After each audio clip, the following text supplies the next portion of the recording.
is our showcase presentation.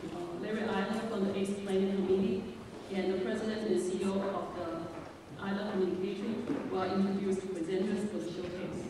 Please welcome Mr. Rayle.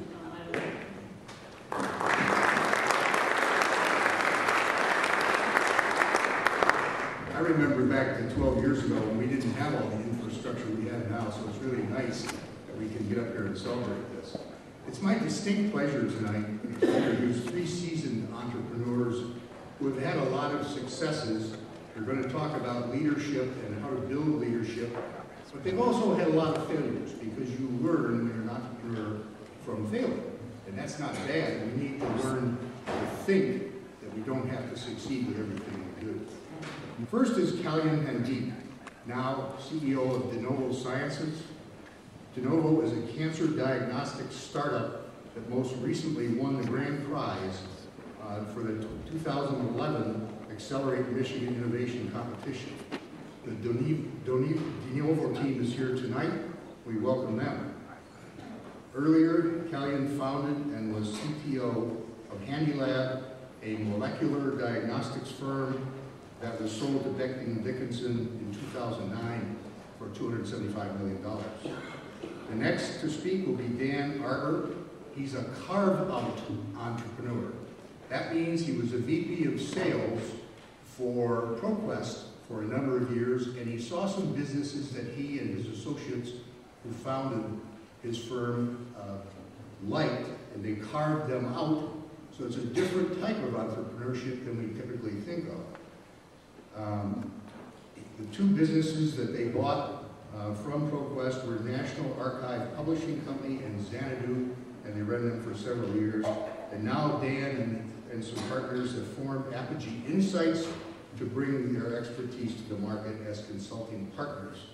Leading the group of three is Fritz Seyferth, who formed Fritz Seyferth and Associates 12 years ago and has developed the Foundation of Winning program based on principles of his former boss, the name we all know, Bo Schembeckler.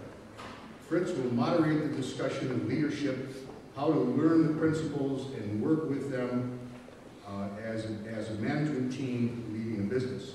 Fritz ran the operations for the Michigan Athletic Operations Department for 12 years and the football program for 9 years, and he earlier played football. Fritz?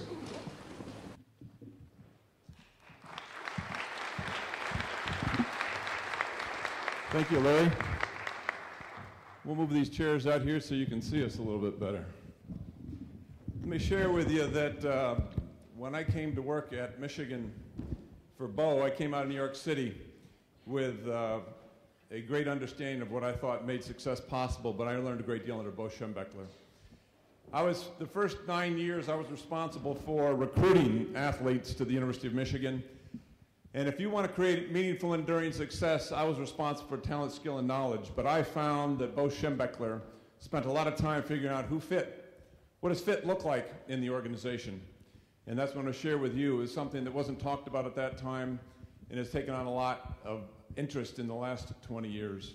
But in 1979, nobody was talking about what makes great organizations great. What makes them great is this. We have three principles of mankind, and you're going to hear from Kalyan and Dan talk about how these three principles impacted them in building of their companies. The first is vision. What is it that you're trying to accomplish? The openness that you have to achieving that goal, the growth, the learning, the fact that that information can come from anywhere to help you realize your vision of what you want to try to accomplish. Happiness, there's 4 levels, but let's break it down into 2. Either you have a purpose that is in service of others, or you have a purpose that's in service of yourself. Either you hire people that are in service of others, or you hire people that are in service of themselves. And let me share with you, it's a lot easier, it goes more organically, and it goes faster if you are in service of other people. And Dan and Kalyan will speak to that. And then boundaries. Boundaries has to do with the fact that as a leader, there's inbounds and out-of-bounds behavior and conduct and decision-making in your organization, and you need to have the right people. There are people that you've hired that have had great talent, skill, and knowledge, but they didn't work out for you because they didn't understand the concept of boundaries in service of the organization. Actually, there's 4 principles, disciplines required. One is our identity, that is made up of our purpose for being, our vision for what we want to become, and the values we use for decision making, all built off the principles. Right people have an alignment on purpose, vision, and values. Team is an assessment that the better you work together and collaborate, things just go better. But the most important of all is the reinforcing systems you use. And the financial industry and the mortgage industry is a great example how we rewarded people for doing the wrong thing that hurt the stockholders, the client, and the country, because we rewarded people for doing the wrong thing. So with that, we'll kick it off with Dan. You want to head out? Sure. And, share us your story and how your success came about. Thank you, Fritz. It's interesting, when I was at ProQuest, my story is I was in a 3-stage process of selling one business inside of ProQuest, and at that time it was called ProQuest Information and Learning. For those of you around Ann Arbor for a long time, this company would be known as UMI, and Joe Fitzsimmons headed up that company for many years. In these meetings, we were essentially looking at divesting of a very popular but long-standing product, and many of you may know of it from your library days, a microfilm division. It was the periodicals and microfilm program. And I actually sat in on the presentations, and we're selling these businesses to outside financial advisors. And at one point in the presentation, I finally said to myself, I said, this is something that I should do. This is something that I could put a team together, because all the financial people wanted to know is how it was declining, because this business was declining. How was it declining, and how it could be reversed? Well, it didn't take an Einstein to figure out that the microfilm business that has existed in the 1950s and the 1960s and the 1980s and up to the year 2005 when I acquired it was not going to get bigger. So I, in essence, sat down with the management team after one of these presentations and said, I will put together the group to buy this. So in essence, I got together with several of my other colleagues, and we put together a business plan, and it was the Dan Arbor Roadshow. It was walking around Ann Arbor, Michigan, with a business that had $30 million of revenue, and saying, will you lend me and become a partner with me? And in fact, in the first meeting that I had with the bankers, they patted me on the head and they said, go find another business. So interestingly enough, I went back to ProQuest and passed on my experience, and then we looked at the Xanadu business, which is a custom publishing business. And between the two, between a cash cow legacy business, which the microfilm was, and the addition of Xanadu, which was a custom publishing business, which had, at that point, only had 10% of its customers in electronic form. I was able to put together a cash cow concept for the business and put together a growth scenario for the business, and putting those two pieces together was ending up doing a $35 million startup. So what I learned in this process, and it very much fits with what Fritz was outlining in terms of team members and participation, are very important key elements of this whole process. The number one thing I learned as part of this process, and actually I'm duplicating that right now with Apogee Insights, my consulting firm, is pick the right team members. If you don't pick the right team members, you'll be way behind the 8 ball in the beginning. I was able to select not only people from within the company, but also people outside of the industry to bring them into the organization. And with 3 other partners, I was able to acquire this business. We were able to move it forward, and I'm happy to say the businesses, and I'm still an active shareholder in each of these businesses are doing well. Actually, one of the businesses has spawned off another company that's been taken private, and an entrepreneur with Joe Mills, and he has another business that he started from this business. And the second company is still with the parent organization. And remember that business that was only doing 10% of this custom publishing? When I acquired it, it is now doing 65% of its business is in electronic form. A much different valuation and a much different success story. And I'm happy to see that the iPad app and the Android app We never could have envisioned that in 2005, but that's the kicker that really took it over the hump. So I'm extremely happy to be with you here tonight, and any thoughts and ideas I can share on Fritz's outline of leadership, how to make it happen. But I will tell you, besides picking the #1 goal of picking the group right, the secondary thing is, as a president, as a leader, you have to believe, you have to have passion, and you have to bring it to the table every single day. Because I have been amazed, in one short story I'll finish up with, I, for whatever reason, shut my door loudly one day. And I had ripple effects through that organization that Dan Arbor was mad at somebody that day. And I literally just shut the door probably I just swung it. And I couldn't believe the impact that my demeanor would have on the organization. It's just a small example on how you have to bring it every single day if you're the leader in Entrepreneurial. Great, Dan. Thank you. Kalyan, why don't you tell your story, then we'll ask some questions. Thank you, Fritz. Good evening, entrepreneurs, and everyone else here in support for the entrepreneurs. This is a great event, and I'm happy to be here, meeting a lot of my colleagues and friends. I'll tell you about two of my experiences so far. DeNovo Sciences and of course Handilab. Right now I'm the CEO of DeNovo Sciences. This is a company that was founded by a young group of entrepreneurs, Priya, Saida, and Chris. They are in the audience. And the team was, they started the company way back in 2010, and I had an opportunity to mentor them as they went through the learnings of how to figure out what to do. Okay, I'll take a step back. Handilab was something that I started way back based on some of the research I did at my PhD thesis at the University of Michigan, and I had an opportunity to take it out with my co-founder colleague Sundu Brahmasandra, and we had an exciting ride going through the commercialization of the product, and then we had a great ride. We had ups and downs, but we did it well.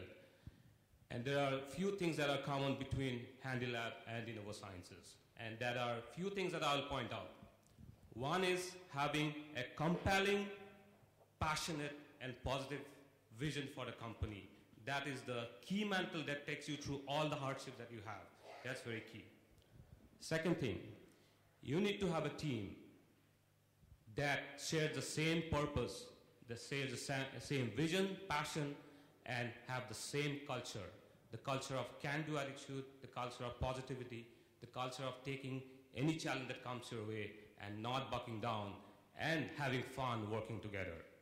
And third one, to be open to share and to collectively learn from each other, from others, and collectively grow along with the organization. So let me step back to DeNovo Sciences. So these young entrepreneurs, I mean, two of them did internship at Aspirian Therapeutics under Roger Newton. So they too decided to start the company. They have no business background. They have no idea how to go about. The only thing they shared was how they can use their knowledge and education in life science to impact humanity. They got Saida involved. Saida was a colleague of Priya at Eastern Michigan University. And that's the only thing they had. They had nothing. And everything they figured out, they hit a lot of bumps in the road. People thought they were crazy. Usually, you don't hear people starting life science companies in a garage. You need a lot of resources.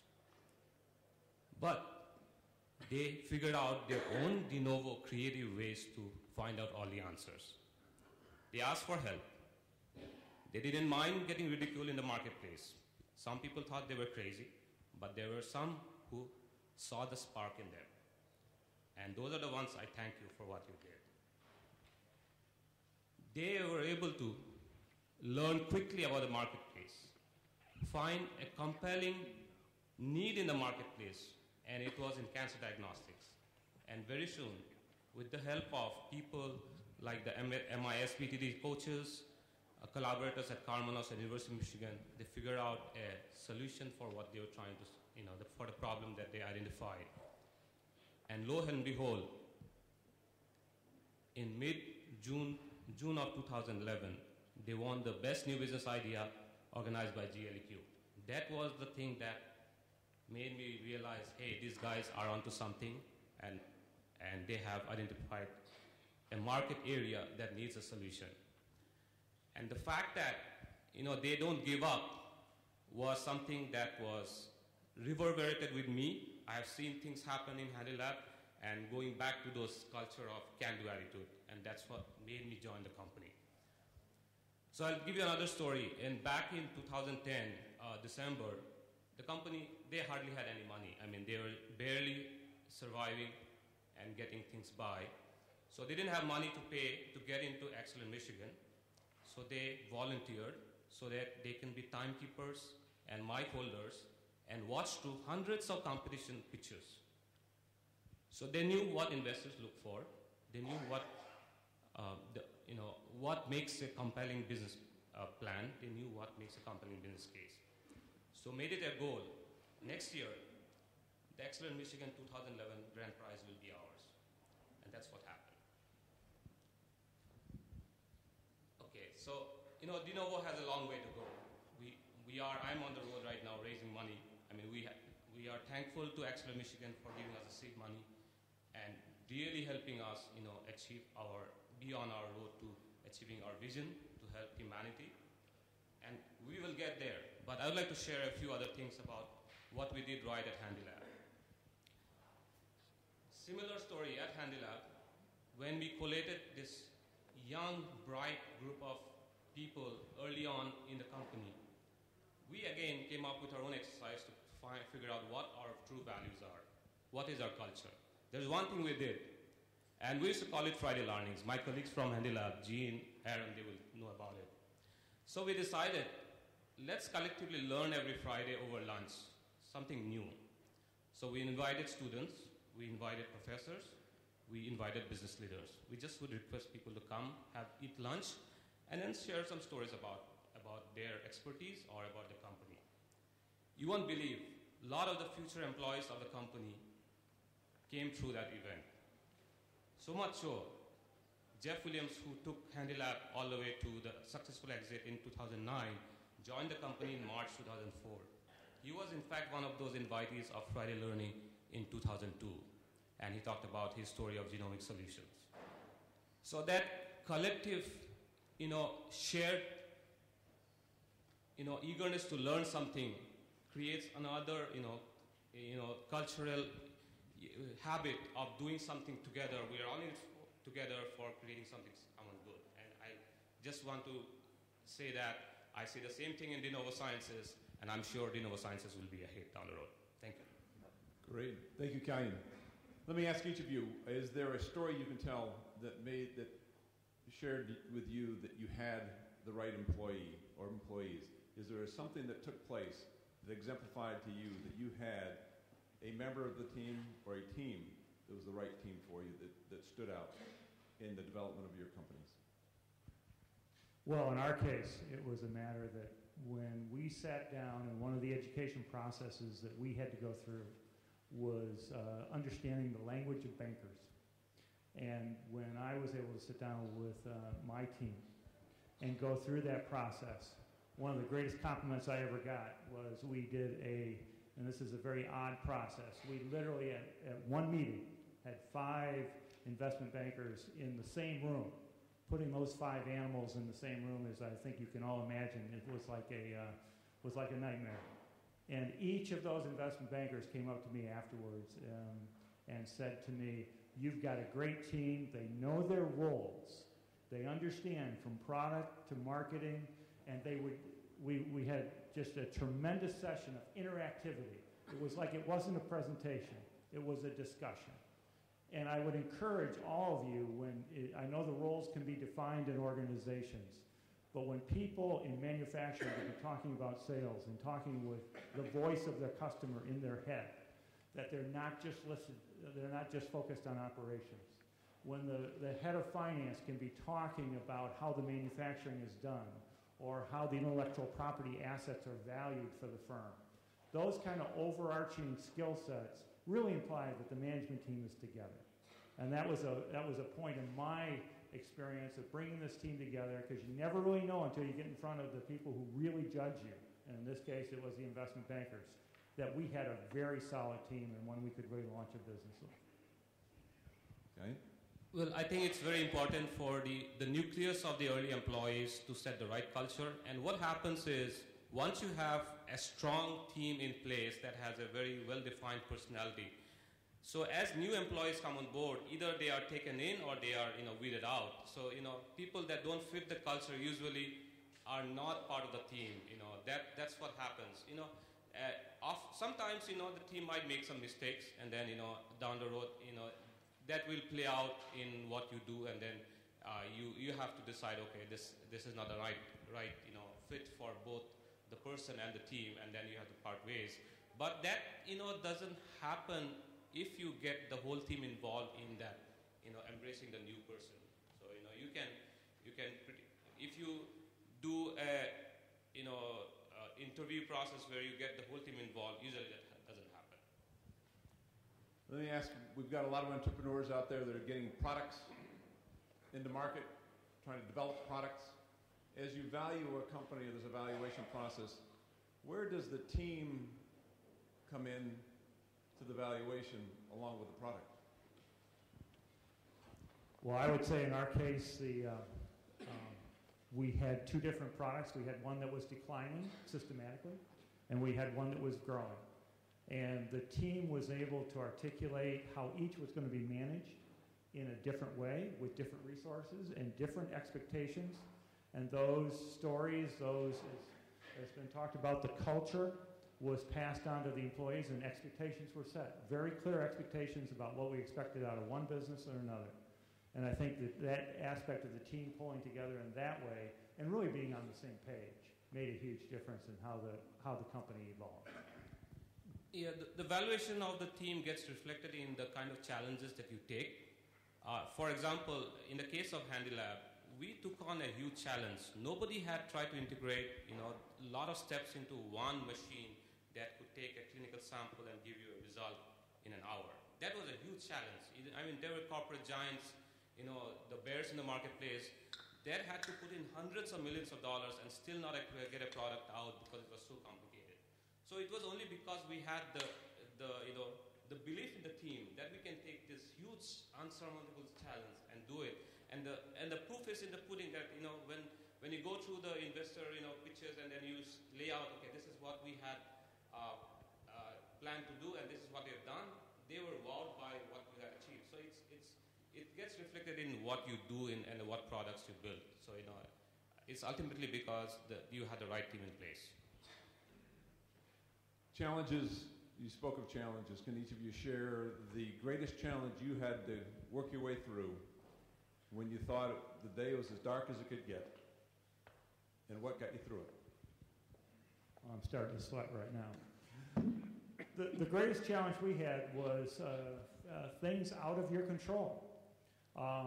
If everybody remembers back to 2008, so we were an ongoing firm, profitable, moving forward, everything's tickety-boo, we're investing in new products and services, and all of a sudden we hit something that's called this banking environment. And we end up, we made the choice that our bank was a bank that literally went under. Many people probably remember National City. That was not a good place to be. So we were in the process and ended up getting recapitalized, but the darkest day was when that National City banker said, I don't want to be your banker anymore. And you look at them and you say, well, wait a minute, I signed up for a long-term program and they're saying, in that situation, this one individual told me, well, Michigan isn't on our drawing board anymore. And I'm glad those situations have changed. The company was able to work through that. But educating and talking to our employees and, quite frankly, talking to our customers and our vendors who were very open because everybody was in the same boat. A lot of people were fighting that same fight. And I've talked to other entrepreneurs and people who had $100 million companies that had been around for literally over 50 years. And many of those have different stories in the same way. So our darkest hour was to work through that. But I'm happy to say that the company was able to move through that, get recapitalized with more stable funding, and move forward.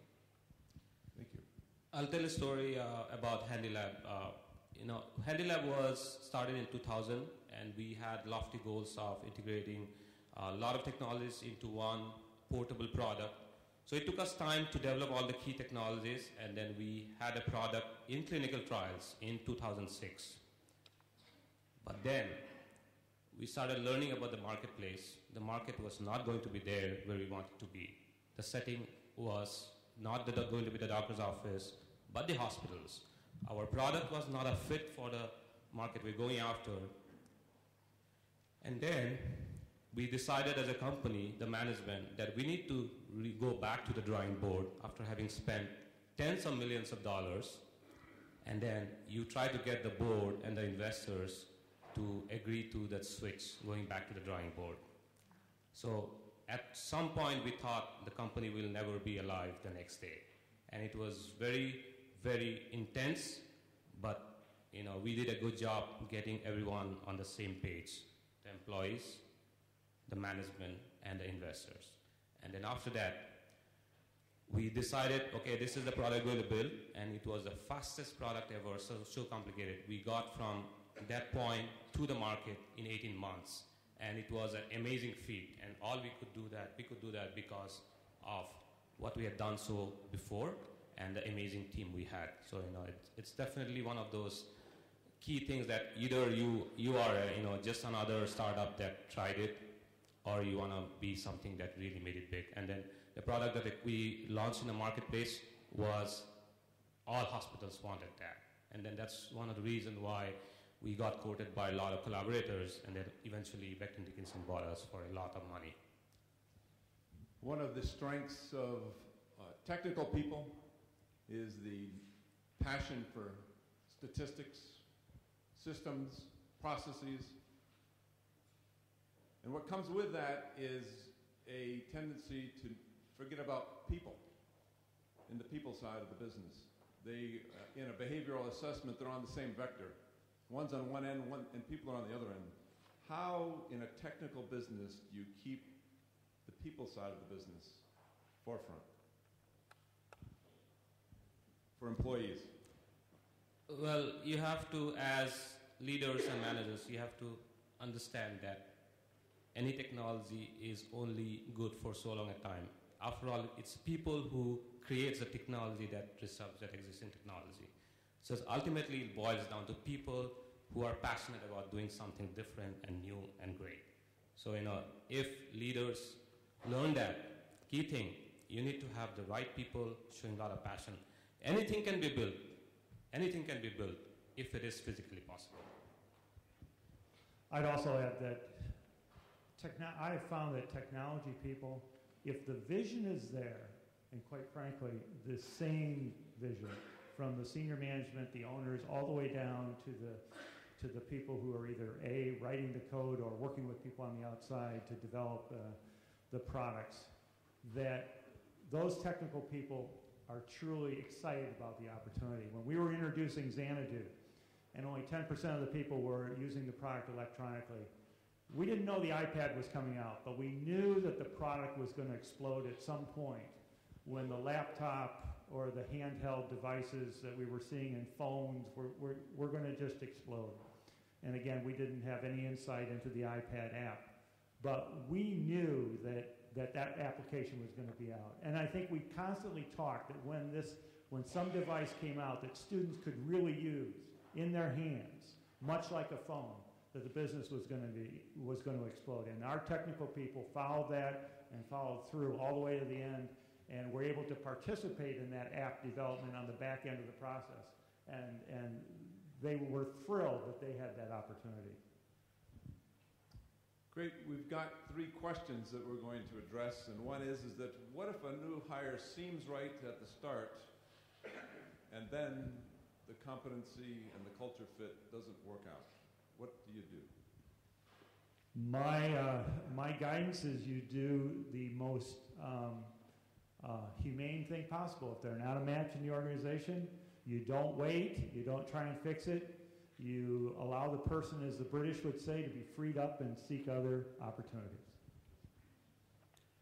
You give the new hire a chance to prove himself that he can line up his motivation along with the visions and culture of the company. If not, you just let the person go. It's good for the organization and good for the person, both.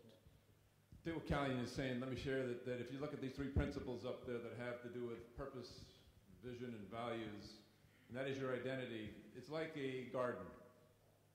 We can have a wonderful environment to grow trees in Ann Arbor. We can have the right soil, we can have the right moisture and the right sunshine. But a king palm tree isn't going to grow very well in Ann Arbor. And it doesn't mean it's a bad tree, it just means it's in the wrong place. And for it to flourish, it needs to have the right ingredients, the right sunshine, the right water. And it doesn't mean that anything's wrong with a company or the individual. They just need to find another match. And you're doing both a favor by separating. Let me share then, how do you ascertain proper fit when you're putting a team together? Kalyan talked about cultural fit. How do you ascertain cultural fit? Okay, we both at HandiLab and DeNovo Sciences, we consciously did some exercises. At HandiLab, I remember way back when the team was only about 5 or 6 people, we actually gathered around the table and said, each person identified 3 values that they really liked. We also did an exercise where we identified 3 idols or 3 people that we really like to emulate. And then we collectively figured out 3 or 4, I think 4 values. I think Gene and Aaron can probably, corroborate me. One was honesty. That's what we came up to. The second one we said, passionate about our work. Third one was, collective learning. And fourth one was one of those, I forgot. But, it's basically you consciously create, figure out what your values are. And then next time you get an employee on board, if those values don't match, then, you should have a red flag going up. And I think, the same thing happened with DeNovo Sciences. We consciously talk about all the values we represent. And it's very similar, I think good things have very similar foundation. That's what I believe in. Well, I also have the good fortune of, with this new organization that I'm a part of now, Apogee Insights, and we're focusing on intellectual capital. I'm actually building a new team with that organization from the ground up. And going through that same process, you learn from that first process of several years ago, but you also fine-tune it in your mind. You bring people with skills that don't overlap. You bring people who have been successful before, and people who have a vision very similar to yours. And we talked to some people who, quite frankly, didn't fit into that vision. And it was very much of a group evaluation to say, it's not just Dan Arbor saying this person is right or wrong. It is the group that says that this person will make a good fit, that they really can add value to this organization as we move forward and focus on publishers, intellectual property from the standpoint of R&D, and maximizing the business models. I mean, we want people who are passionate about what's going to happen to the next Borders or Barnes & Noble or those kind of organization and the whole publishing process. And I think you find that by talking to somebody. If somebody is just coming in and doing their job in small startups, that doesn't work. They've got to say that they are going to be an industry expert across the board and want to do other things in the organization. Your identity, your culture is based upon your purpose for being, which let's hope it's one in service of others, as opposed to in service of yourself. A vision that is compelling and meaningful and deeply meaningful to you, and 4 or 5 values that you use for decision making. And this goes back to Hewlett and Packard, who got together with a few other friends that had alignment in who they were and what they wanted, the difference they wanted to make in the world, and they had no product, and tried a number of things until they came up with the electronic business. So it starts with culture. And our last question is, how do you manage culture when you have so many priorities? You've got deadlines to meet, you've got product to get out the door. How do you attend to culture under such a stressful environment? Well, I would only say that culture starts from the leadership of your immediate team, but starts with yourself. It starts with the integrity of you as an individual. When you come into work every day, the decisions that you made, Do you have a core fabric inside of you that says that people will be willing to follow this leader? Do they demonstrate those core values of respect for individuals, respect for customers? I hate the word target audience, for example. Some people would use that and I just cringe. No one that we work with is a target. They are people, they have families, they go home every night, they hug their kids. You want that same opportunity, and that is part of the culture that you instill and part of the integrity, I think, that you need to instill in business every day. Yeah, there are a lot of things you need to do in a startup. People have to wear different hats. One of the key things you try to do in your culture, and that is to create good milestones for you and the company. And those should be a few. I mean, in a year, you should have only 4 or 5 goals, and that's it. And you should maintain the sanctity of those milestones. You do all your best collectively to achieve those, and then you pat yourself in the back once you achieve those, and then give yourself a real hard time for missing it. And then you should have a warning system where you know that you're not going to meet some milestones, and be proactive in fixing those early on.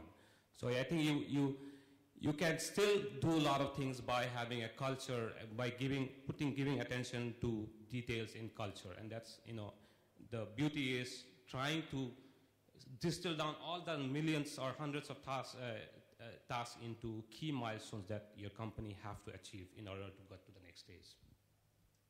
So when this realization came on what makes great organizations great, we implemented it at Michigan Athletics in the early 90s. And in 3 years had teams winning at the highest rate in the history of the school. But the reality is that the most rewarding part of it was that the parents were coming to us telling us their children were having the greatest experience of their lives. Not only were they winning where they never won before, but they're having the greatest experience. They loved their coaches, they loved their school, they loved their team, they loved everything part about their life. And that is what, when you know you organically are growing the right fruit in the right soil. So I shared with Bo that I was going to go out and start my own business in executive coaching, team building, organizational development, and what the foundation was going to be. So I shared this template that you see behind us with Bo on how it works. You know what his comment was? Doesn't everybody do that? Some people are born with it, but those of us that aren't born with it, we can learn it. It is a discipline. It doesn't come easy. It takes work.